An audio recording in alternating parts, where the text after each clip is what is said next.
కొందరు వరి పండిస్తారు, ఇంకా కొందరు పత్తి వేస్తారు, కొందరు మొక్కజొన్న పండిస్తే ఇంకా కొందరు మిరప తోట వేస్తారు. ఇట్లా ఎవ్వల భూముల ఏ పంట పండే కోపు ఉంటే గా పంటలు పండిస్తుంటారు. చాలా భూమి ఉన్నోళ్ళైతే ఓ 4-5 తీర్ల పంటలు వేస్తారు. ఏం పండించినా లాభం లేదనుకుంటే కూరగాయలను నమ్ముకునేటోళ్ళు సుతా బొచ్చెడు మంది ఉంటారు. ఎక్కడైనా ఇట్లనే ఉంటది అంటుండ్రులే, కానీ గీడ చూడుర్రి.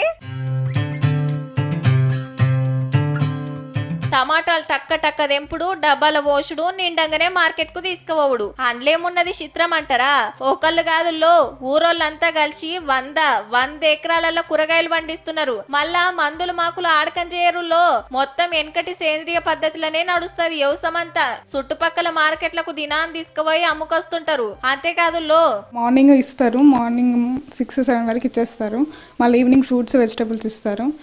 మాకు ఏమైనా కావాలనుకుంటే కందిపప్పు 1 kg అలా ఇస్తున్నారు. గుడ్లు కూడా ఇస్తారు. గర్భిణులకు పొద్దు మాపు కూరగాయలు పండ్లు సుతా ఇస్తున్నారు. అట్లనే బడిపోరలకు పొద్దుగాల నాష్ట సుతా గ్రామ పంచాయతీకి వెళ్లే పెడతారు. 5 ఏళ్ల కిందట స్వచ్ఛ గ్రామంగా అవార్డు కొట్టేసిన వనపర్తి జిల్లా చిన్నమందండి ఊరికి పెద్ద కథే ఉన్నదుల్లో.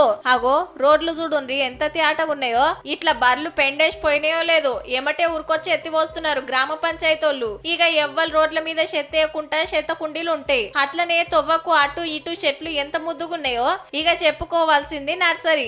60,000 మొలకలు పెంచుతున్నారు. చుట్టుపక్కల ఊళ్ళకు సుతా మొలకలు అమ్ముకుంటా గ్రామ పంచాయతీ ఆమ్దాని పెంచుతున్నారు. మెయింటెనెన్స్ చూసి మంచిగా అనిపించి మా కలెక్టర్ గారు కూడా కొంత ఆర్డర్ ఇవ్వడం జరిగింది. చుట్టుపక్కల గ్రామ పంచాయతీలు కూడా తీసుకోవడం జరిగింది. అగనట కలెక్టర్ సారే ఆర్డర్ ఇచ్చిండట కొన్ని ఊర్లకు మొలకలు సప్లై చేయరని. ఓ ఇట్లా చెప్పుకుంటా పోతే బొచ్చడున్నది.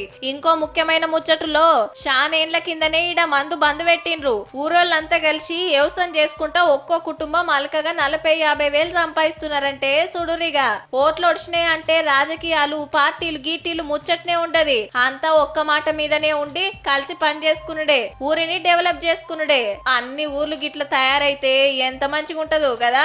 అంత అలక కాదు గాని అనుకుంటే మాత్రం చేయొచ్చు నుల్లా.